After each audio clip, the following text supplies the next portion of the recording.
আয়ের নতুন দিশা খুঁজে পেয়েছে পশ্চিম মেদিনীপুরের জঙ্গলমহলের প্রত্যন্ত গ্রাম গোবরু। আগে এই এলাকায় মূলত ধান, তিল আর আলু এই চাষই হতো, কিন্তু সময় পাল্টেছে, পরিবর্তনের হাওয়া এসেছে কৃষিক্ষেত্রেও।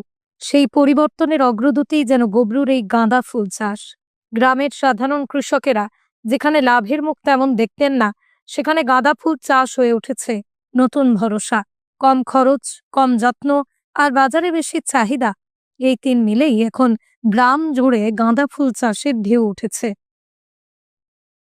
ফুল কেমন হচ্ছে এই শীতকালীন সময়ে? ফুল মোটামুটি ভালো হচ্ছে। করকম ফুল চাষ করেছেন?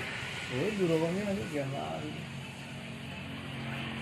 মানে শীতকালীন সময়ে তো লাল মাটিতে আগে কখনো তো এরকম চাষ হয়নি গাঁদা ফুলের। না না এই চাষ করে কতটা কি ফুলের আশা দেখছেন? ওই মোটামুটি চলে যাচ্ছে আর কি। কতটা জমি রয়েছে এই চাষে? এটা 16 কাটা আছে। 16 কাঠা জমিতে।